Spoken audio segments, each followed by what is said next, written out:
Back in 2017, I was 7 months pregnant with my daughter. At the time, I lived with my aunt, who was the only person supporting me during this critical period. She was like a mother to me, always making sure I was comfortable and well taken care of. Unfortunately, one day she fell ill with a fever, and I had no choice but to run to the local Dollar Tree to pick up some snacks to satisfy my cravings. It was a chilly afternoon when I arrived at the Dollar Tree, just 3 blocks from our house. The store was quiet, and the aisles were mostly empty.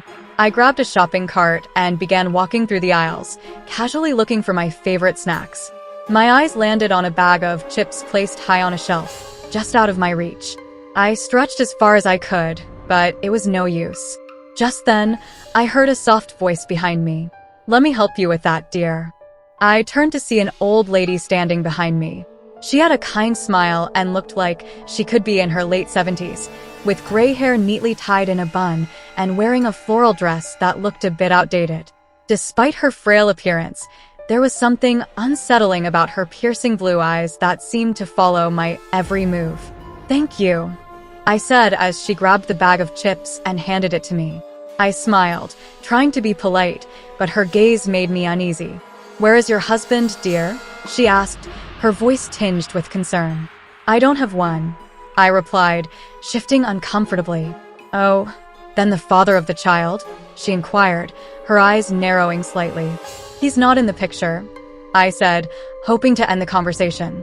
"I see," she said, her eyes darting around the store before settling back on me. "You shouldn't be roaming around alone in your condition. My aunt takes care of me, but she fell ill today, so I had to come here," I explained, trying to walk away, but she followed me, matching my pace.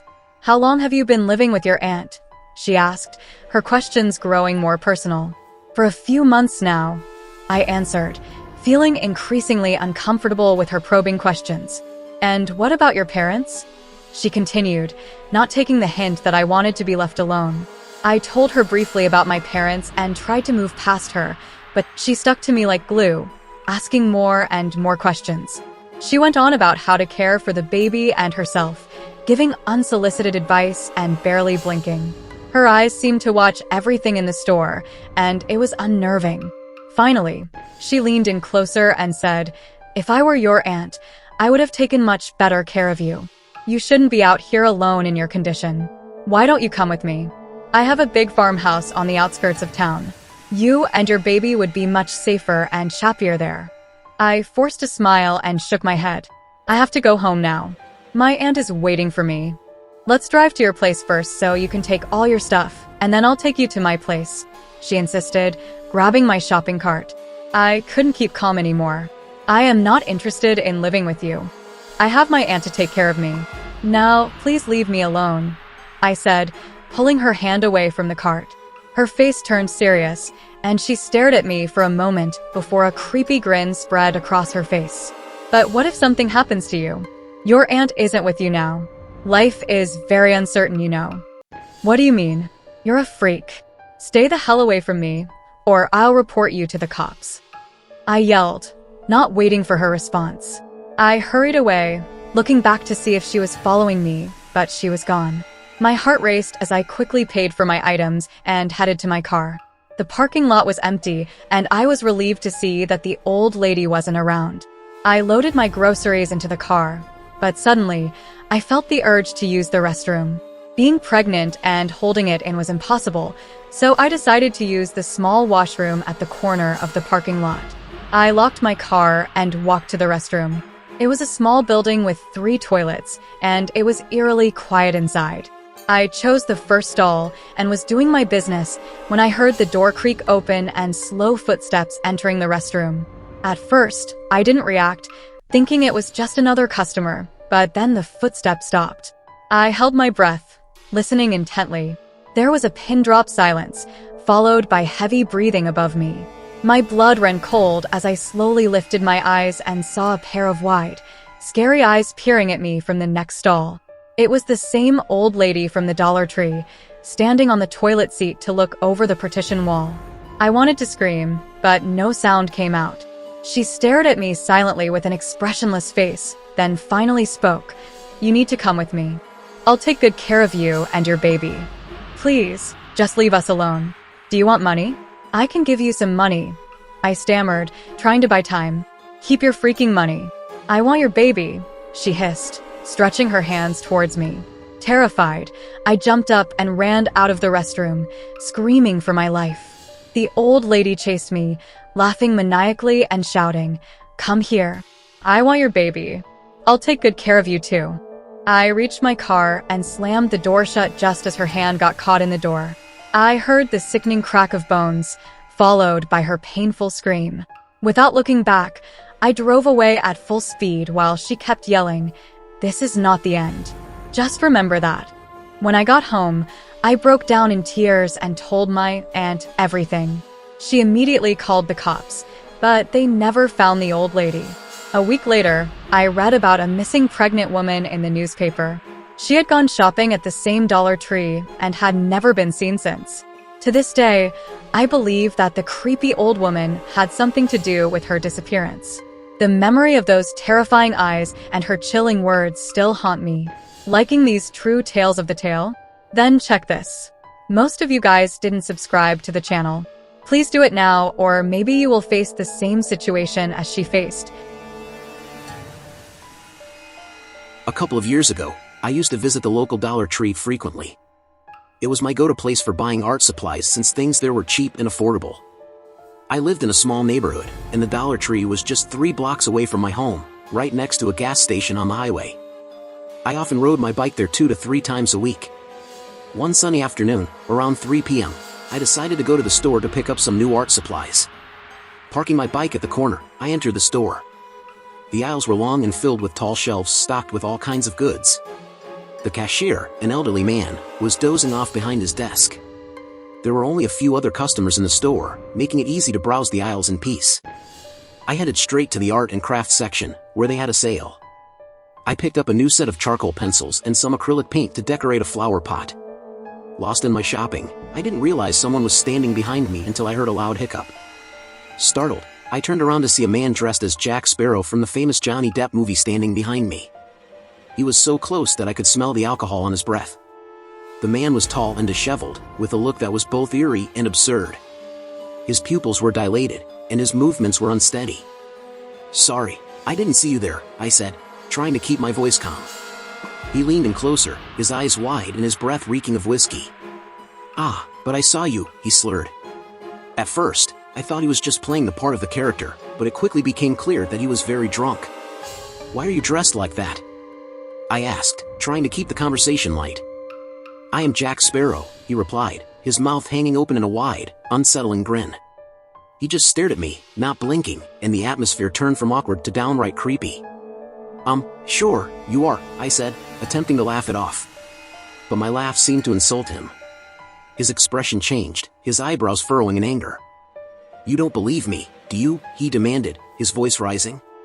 Not knowing what else to say, I just stood there, feeling increasingly uncomfortable. "You're the shittiest Jack Sparrow I've ever seen," I muttered under my breath, hoping he would leave me alone. Luckily, he didn't follow me as I moved away. I quickly grabbed the rest of my items and headed to the cashier. As I was paying, I scanned the store and realized the man was gone. Feeling relieved, I walked out to the parking lot to get my bike. To my horror, my bike was missing. I knew exactly where I had parked it, and it was definitely not there anymore. My stomach dropped as I heard a burst of spine-chilling laughter followed by the ring of a bicycle bell. The sound came from the dark corner of the parking lot, where the light was flickering erratically. I turned towards the sound, and there he was, the creepy Jack Sparrow, sitting on my bike. He was grinning maniacally, his eyes glinting with mischief. "You need to find yourself a girl, mate," he shouted, pedaling the bike towards me at full speed. Panic surged through me, and I screamed, turning to run. The man's laughter echoed behind me as he chased me on my own bike. "I'm going to catch you! I'm going to catch you!" he yelled, his voice filled with insane glee. I ran towards the highway, hoping to find help. The scorching heat was draining my energy, and I could hear the bike's bell getting closer. Just when I thought I couldn't run any further, I saw a big truck approaching. Desperation gave me a burst of energy, and I waved my arms frantically, screaming for help. The truck driver honked the horn and slowed down. Seeing this, the man on the bike stopped pedaling. He looked at me, then at the truck, and back at me. Realizing he couldn't catch me anymore, his face twisted in anger. He got off the bike, kicked it over, and ran into the woods. The truck driver picked me up and helped me retrieve my bike. I was drenched in sweat, breathing heavily, but immensely grateful for his help. "Please, just take me home," I pleaded. The driver nodded and drove me back to my house. For days, I was too scared to go out.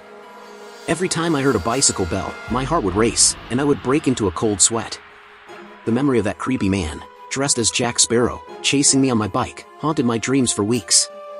Even now, I shudder at the thought of that day. It's a reminder that sometimes, the strangest and scariest encounters can happen in the most unexpected places. Now guys, what do you think about it? Please let me know in the comments, and please like the video to motivate us. I used to work at the local Dollar Tree, a popular dollar store, for about 6 months several years ago. I worked as a cashier, and after a few months, I would occasionally work by myself. We were always trying to hire more people, but it was often just me during the night shifts, usually until we closed at 10 p.m. The store was in a quiet area, and on this particular night, it was slightly rainy, which kept most people indoors. It was a slow evening, and by 9 p.m., there had been no customers for about an hour. I kept myself busy with small tasks like organizing the shelves and checking my phone. The last hour of my shift always dragged, but it was nice to know I would be going home soon. At about 9:15 p.m., I saw a car pull into the wet parking lot. Up to that point, my car had been the only one there. This car, an older, dark blue sedan, parked in the closest spot to the store. A man got out, wearing a blue raincoat and a gray and red baseball cap. He was a bigger guy, and he moved slowly as he approached the store. He entered and started walking down one of the aisles. I stayed by the register, pretending to be busy on my phone, but I kept an eye on him. After a few minutes, he walked towards the front of the store. We made brief eye contact, and I smiled and said, "Hi." He just looked away and walked out without buying anything. I watched him get back into his car and drive away. The next 15 minutes went by slowly. I was starting to relax when, at around 9:30 p.m., the same car pulled back into the parking lot. The man got out again and entered the store. This time, he walked straight to the back. I felt a knot form in my stomach. Something about him made me uneasy. I stayed behind the counter, watching as he wandered through the aisles, again not picking up anything. He seemed to be looking around, almost as if he was searching for something, or someone. At 9:45 p.m., he left the store again, but he didn't drive away. Instead, he sat in his car, just staring at the store. My heart began to race. Why was he just sitting there? I decided to wait inside until he left. I texted my best friend, Brenna, who lived nearby, and told her about the situation. She offered to come pick me up, and I quickly agreed.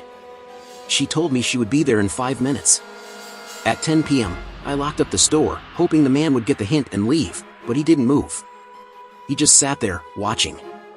I was too scared to go to my car, which was parked right next to his. Finally, I saw Brenna's car pull into the parking lot. She drove right up to the front doors, and I hurried outside. As I got into her car, I saw the man get out of his vehicle and start walking towards us. "Drive, drive!" I shouted, and Brenna hit the gas, speeding out of the parking lot. The man stood there, watching us leave, his expression dark and unreadable. We drove around for a bit, and then Brenna took me back to the store to get my car. The man's car was gone, and I quickly got into my vehicle and drove home, my hands shaking the whole way. When I got home, I called the police and told them what had happened. They said they would keep an eye on the area, but I never saw the man again. I often wonder what he wanted and why he kept coming back. The memory of his creepy, unblinking stare still haunts me, especially when I'm alone at night.